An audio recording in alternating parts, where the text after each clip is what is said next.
जहां पर जानकारी मिल रही कि खामनेई के आवाज पर बहुत बड़ा हमला कर दिया गया है इजराइल की तरफ से। जी हां, सैटेलाइट तस्वीरें, ये भी कहा गया, ये देखिए सैटेलाइट तस्वीरें आ चुकी हैं। खामनेई के आवाज पर हमले की पहली तस्वीरें जो सूत्र बता रहे हैं, सोर्सेस के हवाले से जो जानकारी मिल रही है, खामनेई के आवाज पर बहुत बड़ा अटैक, लेकिन ये अभी हम कंफर्म नहीं कहेंगे वहां पर कि खामनेई की मौजूदगी थी या नहीं थी, या कहीं और वो सेफ हाउस में हो, या फिर उनकी लोकेशन क्या है। लेकिन ऐसा बताया जा रहा है, जो सोर्स इस वक्त बता पा रहे हैं, सूत्र बता रहे हैं कि खामनेई के आवाज पर हमला हुआ, अटैक हुआ, और उसकी जो सैटेलाइट इमेज है, जो तस्वीर है, वो आ गई है दर्शकों तक। लेकिन ये इंपॉर्टेंट है कि क्या खामनेई वहां पर मौजूद थे या नहीं। हमारे साथ स्टूडियो में हमारे सहयोगी ताबिश भी आ चुके हैं। ताबिश, ये बड़ी खबर, ये ब्रेकिंग न्यूज कि खामनेई के आवाज पर ये अटैक हुआ, लेकिन इंपॉर्टेंट है कि वहां पर क्या खामनेई उपस्थित थे या नहीं। बिल्कुल जाहिर तौर पर एक बड़ा, एक और अहम संदेश है यहाँ पर आशुतोष इस हमले के साथ कि खामनेई का जो रिजीम है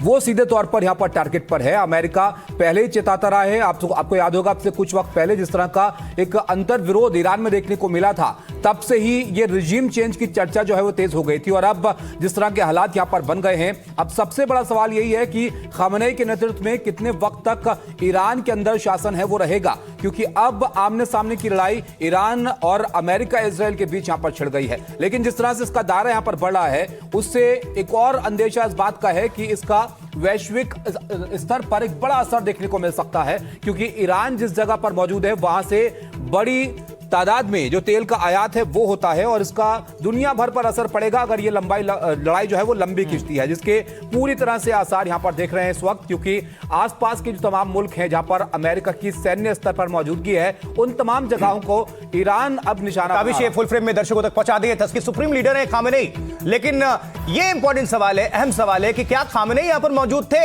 या नहीं, ये अभी तक कंफर्म नहीं हो पाया है। लेकिन इसके पहले ईरानी मीडिया ने अभी दावा किया कि 24 लोग मारे गए हैं जो आईडीएफ ने अटैक किया है, यानी आईडीएफ यानी कि इजरायली डिफेंस फोर्स ने, और 60 लोग लगभग घायल हुए हैं। लेकिन एक्सपर्ट्स बता रहे हैं कि क्योंकि अभी तो ये शुरुआती आंकड़े हैं, ये इसमें नुकसान की ज्यादा आशंका है, और अभी जैसे जैसे समय बीतेगा, वक्त बीतेगा, वैसे वैसे हो सकता है कि आंकड़े भी बढ़ते चले जाएं। ये एक्सक्लूसिव इमेज ये एनडीटीवी पर आप देख पा रहे हैं। फर्स्ट ऑन एनडीटीवी लाल घेरे के अंदर जो सर्कल आप देख रहे हैं वो काला धुआं उठता हुआ आसमान में, ये आप देख रहे हैं। खामनेई की आवाज पर ये अटैक की बड़ी तबाही की तस्वीर है। लेकिन जैसा कि हम कह रहे हैं, ये कंफर्म नहीं है अभी तक कि क्या वहां के सुप्रीम लीडर विशाल हमारे साथ, हमारे सहयोगी हैं, वो जुड़ चुके हैं फोन लाइन पर। विशाल, ये जो तस्वीर हम दिखा पा रहे हैं, लेकिन क्या ये कंफर्म हो पा रहा है, सोर्सेस कुछ बता रहे हैं कि खामनेई वहां पर थे या नहीं? देखिए, अभी तक तो जो रिपोर्ट्स आ रहे हैं उसके हिसाब से खामनेई जो हैं वो उस रेसिडेंस में नहीं थे। तेहरान से ही उनको पहले ही निकाल दिया गया था प्रीएम्प्टिव स्ट्राइक्स के पहले। तो हो सकता है कि ईरानियन इंटेलिजेंस ने ये इन्फॉर्मेशन गैदर किया हो कि अटैक होने वाला है, तो उन्होंने निकाल दिया। पिछले बार जो हमला हुआ था 10-12 दिन के लिए, उसमें भी खामनेई थ्रू आउट एक बंकर बस्ट अंडरग्राउंड बिल्डिंग में बंद थे पूरे 10 दिन। तो हो सकता है वैसे किसी फैसिलिटी में अभी उनको भेज दिया गया हो। तो अभी तो कोई कॉन्फर्मेशन नहीं है उनके हेल्थ पर, लेकिन जो ईरान के टॉप मिलिट्री कमांडर्स हैं उनमें से एक की जो है मौत हो चुकी है इन स्ट्राइक्स में। तो देखना होगा कि और कौन कौन से लोग हैं इन स्ट्राइक्स के टारगेट पे। ये बहुत महत्वपूर्ण है कि इन हमलों में कितना नुकसान यहाँ पर हुआ है। जानकारी मिल रही है ईरान की तरफ से कि 24 लोगों की जान चली गई है। अब ईरान की तरफ से भी यहाँ पर जवाबी हमला किया गया है। कुल मरने वालों की तादाद कितनी हो गई अब तक के इस तनाव में?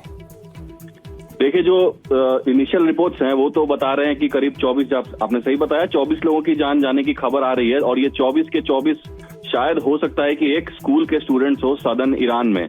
तो ये पुष्टि करनी बाकी है कि वो कौन थे लोग, लेकिन 24 लोगों की हत्या की पुष्टि तो हो चुकी है और 60 लोगों के घायल होने की खबर है। और जो दूसरा जो वेव ऑफ अटैक, वार्ता भी हमने सुना था थोड़ी देर पहले कि क्या बातचीत के आसार हैं, या फिर कोई बातचीत हुई है किसी भी देश में, ईरान और किसी भी मुल्क को लेकर? देखिए, जहां तक सीज फायर नेगोशिएशंस की बात है वो तो अभी तक नहीं दिखता हुआ दिख रहा है कि, लेकिन कल जो था ट्रंप ने खुद बोला था कि अभी वो अटैक करने पे नहीं सोच रहे हैं। तो ये ट्रंप का एक डिप्लोमेटिक ब्लफ था जो कि वो जाने जानते करने के लिए कि वो कुछ बोलते कुछ है और करते कुछ है। तो वो देखना बाकी है कि अभी फिलहाल क्या बात हुई है, क्योंकि अभी तो अटैक्स का वेव हो सकता है अगले कुछ दिनों तक चलता रहे। विशाल, एक और बात की जानकारी आप दीजिए जो कि हमारे लिए बहुत महत्वपूर्ण है। ये तमाम जो मुल्क हैं मिडिल ईस्ट के, चाहे आप यहाँ पर यूएई की की बात कीजिए, ईरान की बात कीजिए या फिर आपके कतर, कुवैत हैं, कुल मिलाकर बताया जाता है कि लगभग 1 करोड़ भारतीय यहां पर रहते हैं। उनको लेकर किस तरह की एडवाइजरी इस क्षेत्र में यहां पर जारी की गई? देखिए, सिर्फ आपको मैं एक उदाहरण दे देता हूँ। सिर्फ कतर और बहरीन, सिर्फ कतर में करीब 70 लाख इंडियंस रहते हैं। तो आप जान सकते हैं कि किस लेवल का डैमेज हो सकता है अगर इंडियंस के ऊपर भी हमला हुआ हो। लेकिन ऐसा अभी तक कोई रिपोर्ट्स नहीं आ रहा है। जो यूएस बेसिस के आसपास है वहां पे बम गिरने की खबर आ रही है। तो इंडियंस तो मोस्टली सुरक्षित दिख रहे हैं अभी तक। सिविलियन एरियाज पे बमबारी की खबर नहीं आ रही है। तो जो एडवाइजरी है वो तो रिलीज कर दिया है भारत सरकार ने और मिडिल ईस्ट के नेशंस ने भी, कि जो लोग हैं वो घर में ही बंद रहें, वहां पे बॉम्ब शेल्टर्स होते हैं, शेल्टर्स के अंदर रहें और बाहर तब तक ना निकलें जब तक अथॉरिटीज उनको बता नहीं देती है। भारत की तरफ से कोई एक्शन रिएक्शन अभी देखने को मिल रहा है विशाल, या कोई तैयारी? देखिए, भारत तो पहले से ही एडवाइजरी दिया हुआ था कि ईरान के आसपास के जो नेशंस हैं और ईरान में स्पेसिफिकली जो भारतीय लोग अगर फंसे हुए हैं, स्टूडेंट्स काफी जाते हैं वहां पे पढ़ने के लिए, तो उनके लिए एडवाइजरी तो करीब पिछले 1 महीने से जारी थी कि आप जैसे भी हो सके वहां से निकल जाइए, आर्मीनिया के रास्ते से, तुर्कमेनिस्तान के रास्ते से। तो वो तो स्टूडेंट्स कर ही रहे हैं। कई सारे फ्लाइट्स भी 1-1.5 महीने पहले आए थे ईरान से। तो इंडियन सरकार तो पूरी तरह से तैयार है, लेकिन ये एक वॉर सिनेरियो है, इसमें कुछ भी प्रेडिक्ट करना मुश्किल है। तो अभी आगे देखना मेजर जो नुकसान है वो कहां पर है? ईरान के अंदर है, या ईरान ने जो अटैक किया है, चाहे एयरबेस को टारगेट किया हो या इजराइल की तरफ किया हो, वो कहां से अभी जो इसको लेकर कोई इंफॉर्मेशन, अगर इनपुट्स आपके पास मिल पा रही हो?